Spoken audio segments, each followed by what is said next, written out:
Hey. I'd like to welcome you back to the podcast. Where you at? I'm your number one host, Will J. Bailey. Thank you for joining us again. In-laws, relatives acquired through marriage rather than by blood. The term primarily refers to a spouse's parents, mother-in-law and father-in-law, but can include other family members by marriage, such as siblings and kin based on the legal union of two people. When in-laws don't like you, focus on maintaining a polite, distant, and cordial relationship while prioritizing your spouse's support and firm boundaries. Accept that you cannot control their opinions and instead protect your mental peace by limiting contact and ensuring your partner acts as a united front against disrespectful behavior. Navigating difficult in-laws. Present and united front. Discuss situations with your spouse to ensure they act as a buffer and support you rather than letting you act as a shield for them. Drop the rope. If you feel you are in a constant, painful tug of war, stop engaging. Stop trying to force a friendship and accept a polite, low effort acquaintance status instead. Set boundaries. Clearly communicate what behavior is unacceptable. If they are abusive or toxic, create physical distance. Stay cordial but distant. Be respectful when you see them, but don't feel obligated to be close or share personal information. Focus on being a friendly guest rather than trying to become best friends. Avoid key triggers. Steer conversations away from volatile topics like politics, religion, or parenting choices. Limit exposure. You do not have to attend every holiday or gathering. It is okay to skip visits that cause you high stress. Seek further help. If the situation causes extreme anxiety, depression, or severe conflict in your marriage, consider seeking therapy for guidance on how to manage these difficult relationships. Dealing with in-laws who disrespect boundaries requires a united front with your spouse, clear communication, and consistent consequences. The primary strategy is to have your spouse, the biological child, directly inform their parents of the specific boundaries. If boundaries are broken, enforce predetermined consequences, such as leaving a visit early or limiting access. Key steps to manage disrespectful in-laws also are: establish a united front. You and your spouse must agree on the boundaries and consequences before speaking to in-laws, making it a we issue, not you versus them. Establish clear communication. Use calm, polite language that state your expectations, such as, we would prefer if you would let us know ahead of time when you plan to visit, rather than showing up and unannounced is unacceptable. Use I statements. State how their actions affect you rather than accusing them to avoid immediate defensiveness, i.e., I feel disrespected when my parenting decisions are ignored. Enforce consequences. If in-laws break boundaries, hold them accountable. If they keep bringing unauthorized items for children, so to speak, they don't get to bring gifts, for an example. If they are combative, limit unsupervised time, for another example. Limit information sharing. If in-laws meddle in your finances or life choices and decisions, stop sharing details about those subjects immediately. Choose your battles. Focus on the most damaging behaviors, such as interfering with child safety or your marriage, rather than small irritations. Consider counseling. If the behavior causes serious conflict, marriage counseling may help you and your spouse learn how to stand firm together. Implement tougher boundaries. Frequent unannounced visits. Set a boundary that all visits must be scheduled and do not feel obligated to open the door if they ignore this rule. Disregarding parenting rules. If they ignore safety or dietary rules, pause visits for a week or a few weeks to show you are serious. Constant criticism. If in-laws are disrespectful, politely state, I don't appreciate this conversation, so I'm leaving now, and follow through with it. Remember, you are responsible for your own happiness and the security of your immediate family unit. In-law interference often causes significant marital strain by violating boundaries, controlling decisions, or creating divided loyalty, with research suggesting it is a factor in roughly 1 in 10 divorces. Key issues include unsolicited advice, criticism, and overt involvement, which requires setting firm, unified boundaries as a couple and prioritizing the spouse over parents. Overstepping boundaries. In-laws may treat the home as their own, ignore privacy, show favoritism, or overstep in parenting decisions. Eliminate that immediately. Divided loyalty.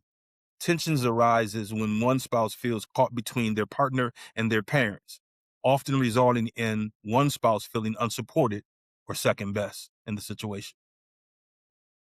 Control and manipulation. In-laws might try to manage finances, holidays, or daily decisions through guilt, criticism, or offering help with strings attached. Unsolicited advice and critique. Constant, unasked for opinions on everything from cleaning to child rearing can lead to profound frustration and resentment.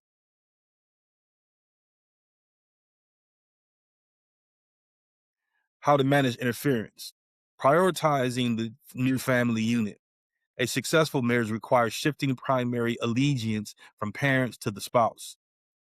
Set clear, consistent boundaries. The spouse with the difficult parents must lead in setting and enforcing limits, i.e., in-laws must call before visiting, for an example. Present a unified front. Decisions must be made as a couple. If one partner disagrees with the in-laws, both must hold that line together. Limit information sharing. If in-laws are critical, reduce the amount of personal information shared with them to prevent unnecessary input. Remind your children to do the same as well. Consider physical and emotional distance. If interference causes safety or severe mental health issues, it may be necessary to restrict access to the in-laws temporarily and when to seek help. If the interference continues despite setting boundaries, counseling can help couples develop strategies to deal with the pressure and protect their marriage. A smear campaign by in-laws is a planned effort to destroy your reputation, isolate you, and twist reality to make you look like the villain, often to hide their own toxic behaviors. When in-laws start a smear campaign, they are often acting as toxic adults and attempting to poison the well, so to speak, with family, friends, and coworkers, or anyone who will listen. Here's a guide on how to handle this difficult situation based on some expert and community advice. Do not engage. Avoid the urge to defend yourself. Trying to defend your reputation often backfires, as narcissists use your anger to label you as crazy or unstable once you respond. Disengage. Stop trying to convince them of the truth. They do not want the truth. They want control. Go low or no contact. Limit their access to your life and do not share any personal information that can be distorted later. Document everything. Screenshot and save. Keep records of text messages, emails, social media posts, and letters, especially if they involve harassment or lies. Create a timeline. Document the events. This is crucial if legal action, like a protection order, becomes necessary. Protect your nuclear family. Establish boundaries. Your home is your safe space. You are not obligated to invite people who treat you poorly into it. Protect children. If the in-laws are abusive or spreading lies, it is appropriate to cut off their access to your children. Unite with your spouse. Ensure you and your partner are on the same page. If your spouse is enabling this behavior, consider counseling to help them see the toxicity. Take back control. Use social media filters, block them and their allies, flying monkeys, so to speak, on all platforms to stop them from monitoring you. Shift the focus. Focus on your own happiness and your own life. People with high character will often see through the lies eventually. People with low character, well, that's another story. Seek support. Find a therapist, support group, or friends who understand toxic family dynamics. Know when to take legal action. If the smear campaign includes lies that cause actual harm to your employment or reputation, it may constitute defamation. Cease and desist. A lawyer can send a letter ordering them to stop spreading falsehoods. Defamation suit. If the lies are provable in court, you may have grounds for a lawsuit. If you are in immediate danger or experiencing severe harassment, contact local law enforcement immediately. Scripture acknowledges that in-law relationships can become sources of intense conflict and attacks, often highlighting them as symptoms of brokenness or spiritual division within a household. Key passages such as Matthew 10:35-36 mention in-laws among those who may oppose believers, specifically highlighting tensions between mother-in-law and son-in-law or in-laws influencing a marriage. Matthew 10:35-37 and Luke 12:53. Jesus states he came to set a daughter-in-law against a mother-in-law, noting that sometimes a person's enemies will be those of his own household. Micah 7:6 predicts times when the daughter-in-law against mother-in-law is part of societal decay. Ruth 1:14-17. Contrastingly, this passage shows a positive relationship, but highlights the tense emotional weight and loyalty inherent in the in-law bond. Leave and cleave. Genesis 2:24. The primary commandment is that a new marriage takes precedence over birth families. The husband and wife must form a new family unit, establishing firm boundaries against interference, protecting the marriage. Ephesians 5:25-33. The husband has the responsibility to guard the privacy and sanctity of the home from anyone, including in-laws. Honoring parents. Timothy 5:8.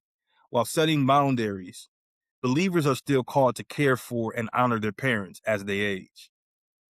Speaking the truth in love. Ephesians 4:15. Conflict resolutions involve gentle but honest communication. Relying on God. Matthew 10:37. Believers are told to love God more than family, which provides strength when facing family conflict. Set boundaries. No one, not even extended family, has the right to interfere with the marriage. Respond with grace. Even when facing difficult in-laws, believers are encouraged to respond with forgiveness and prayer rather than retaliation. Seek reconciliation. Follow the model of Matthew 18:15-17 for resolving conflicts through private conversation and, if necessary, mediation.